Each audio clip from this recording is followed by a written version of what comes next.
Opposition کی joint strategy ہوگی کہ پاکستان کے عوام کے مسائل کا حل کیا ہے. اگر وہ حکومت کو ہٹانے میں ہے تو حکومت کو ہٹایا جائے گا, اگر وہ الیکشن میں ہے تو الیکشن کی ڈیمانڈ ہوگی. یہ فیصلہ اے پی سی کرے گی. پیٹرول اور ڈیزل کی قیمتوں میں جو غیر معمولی اضافہ ہوا ہے, جس کو حکومت آج تک جسٹیفائی نہیں کر سکی, اس کو بھی اس سطح پر لایا جائے جہاں پر عوام اس کے منفی اثرات سے محروم رہیں.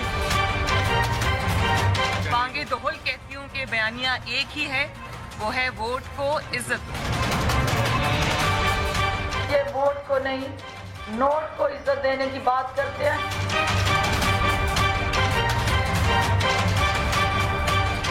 ویلکم ٹو نیوز وائز, میں ہوں عارفہ نور. آج سب سے پہلے ہم بات کریں گے اپوزیشن کی, جس کی سرگرمیاں جو ہیں وہ تیز ہوتی چلی جا رہی ہیں, اور سب سے زیادہ ایکٹیویٹی اگر اس وقت نظر آ رہی ہے یا گزشتہ کچھ دنوں میں نظر آئی ہے تو وہ پاکستان مسلم لیگ نواز. اتوار کے دن بلاول بھٹو زرداری کی افطار کے بعد بھی ساری اپوزیشن نے گفتگو کی پریس سے, اور انہوں نے کہا کہ عید کے بعد ایک اے پی سی بلائی جائے گی جس میں فیصلہ کیا جائے گا.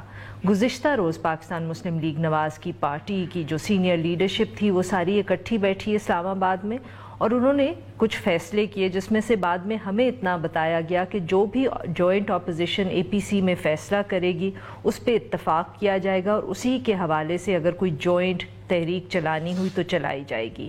اس کے علاوہ جو پارٹی نے خود فیصلے کیے وہ بھی انہوں نے ہمیں بتایا کہ انہوں نے کچھ 10 ایک ڈیمانڈ جو ہیں اکانومی کے حوالے سے وہ حکومت کے سامنے رکھیں کہ قیمتوں کو کم کریں, منیمم ویج کو کتنا ہونا چاہیے اور اس طرح کی. اور اس کے علاوہ انہوں نے اب اطلاعات یہ بھی آ رہی ہیں کہ یہ فیصلہ کیا ہے کہ ایک احتجاجی مہم شروع کی جائے گی, اور جو پہلا جلسہ ہے وہ 28 مئی کو اسلام آباد میں ہوگا, اور غالباً مریم نواز صاحبہ اس سے خطاب فرمائیں گی. 28 مئی کو جو ہے وہ نیوکلیئر بلاسٹ کی اینیورسری ہوگی.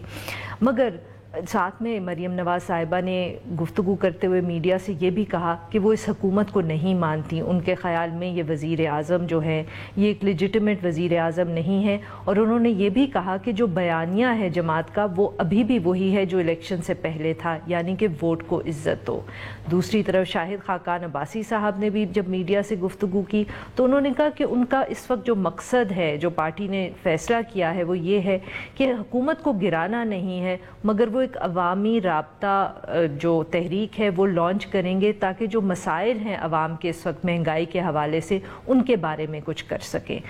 اب سوال یہاں یہی پیدا ہوتا ہے کہ اس وقت فیصلہ کیا ہوا ہے یا کیا ہو سکتا ہے. کیا تحریک چلائی جائے گی حکومت کو گرانے کے لیے, یا یہ فیصلہ کیا جائے گا کہ صرف جو عوامی ایشوز ہیں ان کو ہائی لائٹ کرنا ہے اور حکومت کے اوپر پریشر ڈالے رکھنا ہے, اور ساتھ میں جو لیگل کیسز ہیں شریف خاندان پہ اور سینئر لیڈرشپ پاکستان مسلم لیگ نواز کے, ان کا کیا ہوگا. ان سب ایشوز پہ بات کرنے کے لیے آج ہمارے ساتھ موجود ہیں خواجہ محمد آصف صاحب, جو سینئر رہنما ہے پاکستان مسلم لیگ نواز کے, سابق وفاقی وزیر بھی ہیں اور اب جماعت کے پارلیمنٹری لیڈر بھی ہیں. ویلکم ٹو دا شو خواجہ صاحب. خواجہ صاحب پہلے تو آپ کو مبارک دے دیں, پارلیمنٹری لیڈر بھی آپ بن گئے ہیں.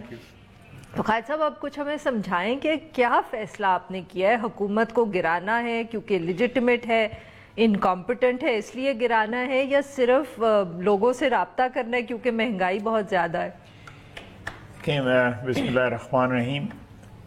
میرا خیال ہے کہ میں ایک پولیٹیکل بات کر رہا ہوں کہ حکومت کو, یہ میرا ذاتی خیال ہے, میری پارٹی کا کولیکٹیو یہ اوپینین نہیں ہے کہ اس حکومت کو اس وقت گرانا نہیں چاہیے.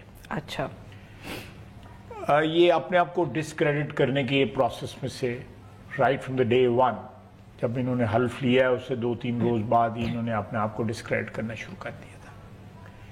سیاستدان عموماً اپنے آپ کو کانٹرڈکٹ کرتے ہیں, ان کی باتوں میں آپ کو تضادات نظر آتے ہیں. دس از آل اوور دا ورلڈ, ہمارے میں بھی, مجھ میں بھی ہیں, میری پارٹی کے لوگوں میں بھی ہیں, باقی سیاستدانوں میں ہیں. لیکن جتنے تضادات عمران خان کی سیاست میں دیکھنے میں آئے ہیں, میرا خیال ہے کہ کوئی ان کے قریب سے بھی جو ہے نا, اس طرح پنجابی میں کہتے ہیں نیڑے بھی نہیں لنگتا کوئی جو ہے.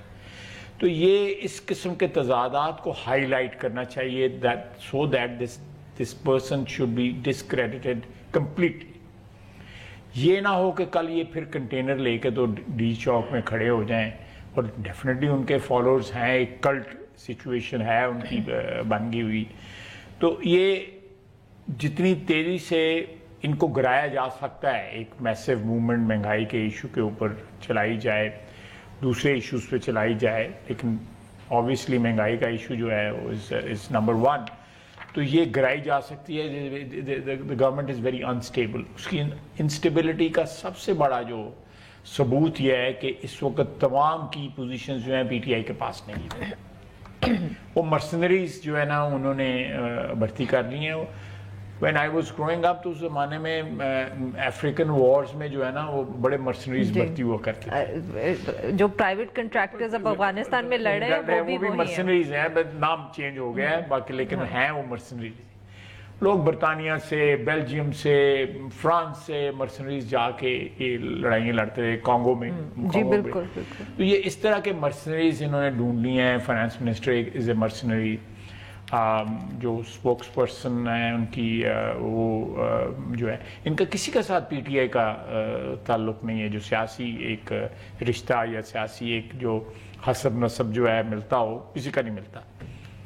تو پریکٹیکلی عمران خان جو ہیں وہ ایک ایسی حکومت چلا رہے ہیں جو تباہی کو پرزائڈ کر رہی ہے. باقی وہ تباہی جو ہے اس میں کن کن کی کنٹریبیوشنز ہیں، ٹیکنوکریٹس کی کنٹریبیوشنز ہیں، بیوروکریٹس کی کنٹریبیوشنز ہیں یا سیاستدانوں کی کنٹریبیوشنز ہیں. لیکن ایک بندے کو اس بات کی سمجھ ہی نہیں تھی، کمپریہنشن ہی نہیں تھی when he was in opposition اور when he was speaking on the container, کہ وہ یہ فورسی کر سکتا کہ بھئی یہ 200 بلین ڈالر باہر سے نہیں آنے اور میں نے 100 بلین ڈالر اس کے منہ پہ مارنا ہے، 100 ملین اس پہ دینا ہے، یا 10 بلین ڈالر کی منی لانڈرنگ نہیں ہو رہی، یا لوگ جو ہے بیگیج اپنا پکڑ کے اور منجی بسترا لا کے پاکستان میں واپس آ جائیں گے، دودھ کی نہریں، یہ سب صحیح ہے. ٹھیک ہے، بٹ جو ڈسکریڈٹ کی آپ نے بات کی وہ تو جب بھی کوئی حکومت میں ہوتا ہے، اسپیشلی جب ایک اکنامک کرائسس ہوتا ہے تو مسئلہ ہوتا ہے. بٹ اس وقت اپوزیشن نے کیا فیصلہ کیا؟ آپ نے کہا کہ یہ دیز آر یور ویوز، کہ آپ کے خیال میں اس کو عمران خان صاحب کو موقع دینا چاہیے کہ وہ خود ہی اپنے آپ کو ایکسپوز کر لیں، بٹ پارٹی بھی کیا یہی سوچتی ہے یا ان کا فیصلہ کچھ فرق ہے؟ نہیں، یہ ہماری پارٹی بھی جو ہے کوئی امیڈیٹلی کوئی ایسا کوئی اپ ہیول نہیں جنریٹ کرنا چاہ رہی کہ جس سے گورنمنٹ جو ہے وہ فال کرے. But can you bring the government down? میرا خیال ہے کہ if not میں کل کی بات تو نہیں کر رہا کہ میں یہ رمضان میں گورنمنٹ آ جائے گی. یہ ایک اپنے ایموشنز میں سے گزرے گیا سلسلہ جو ہے. Political parties will get together. ایک مین ایشو جو ہے مہنگائی کا، اس کے اوپر لوگ اکٹھے ہوں گے. جس طرح لوگ سٹرگل کر رہے ہیں، کل کسی نے ٹویٹ کیا ہوا تھا کہ پچھلی حکومت کے وقت جو ہے وہ رمضان میں گالیاں پڑتی تھیں، واپڈا کو گالیاں پڑتی جب لوڈ شیڈنگ ہوتی تھی. اللہ کے فضل لوڈ شیڈنگ ایسی مکھا دیتی ہے گی، موسم ہی چنگا ہے. باوجود اس موسم کے پھر بھی ان سے کہیں نہ کہیں کنٹرول نہیں، لیکن باہر ناج جو ہے بجلی جو ہے وافر مقدار میں موجود ہے. لیکن جو ان کو جو سچویشن یہ فیس کر رہے ہیں کہ وہ جو کہہ رہے تھے کہ جی رمضان میں پہلے وابڈا کو گالیاں پڑتی تھیں، اب جو ہے حکومت کو گالیاں پڑ رہی ہیں مہنگائی کی وجہ سے. ایک تو یہ ہے کہ مہنگائی ہے، دوسری چیزیں ناپید ہیں، they are not available, shelf پہ اویلیبل نہیں ہے. یہ بڑا انہوں نے کہا جی کہ ہم یوٹیلیٹی اسٹور کو اس طرح چلائیں گے اور بازار اس طرح چلائیں گے. اچھا، بٹ اس سے پھر بھی حکومت نہیں گرتی. مطلب دیکھیں کہہ رہا ہوں میرا تو مسئلہ نہیں ہے. نہیں، بٹ میرا تو خیال ہے کہ جتنے گندے ہو سکتے نہیں ہوئے. نہیں وہ تو ٹھیک ہے، but we coming back to that, کیونکہ اپوزیشن کے کچھ آپ کے جن کے ساتھ اس دن باسی صاحب بیٹھے ہوئے تھے اور مریم نواز صاحبہ بیٹھی ہوئی تھی، وہ تو اس طرح بات کر رہے تھے کہ جیسے حکومت کو گرا سکتے ہیں. تو اگین کہ اتنا آسان ہوتا ہے ایک سٹنگ حکومت کو صرف سڑک کے اوپر نکلنے سے گرانا؟ لیکن پاکستان میں اندر ہم نے پچھلے سالوں میں تو کبھی کوئی ایسی موومنٹ نہیں دیکھی. جب پی پی پی پاور میں آئی تھی تب بھی انفلیشن بہت زیادہ ہمارے یہاں پہ جب بھی اس قسم کی موومنٹ نے ایک کرائسس پریسپیٹیٹ کیا ہے تو ہمارے ملک کی تاریخ بتاتی ہے کہ اس میں تھرڈ پارٹی آئی ہے، اس میں جو ہے اس میں third party I. So would you there was a movement in 1958 Ayub Khan intervene کر گیا. There was a movement in 69 against Ayub Khan, تو ایوب خان آ گئے.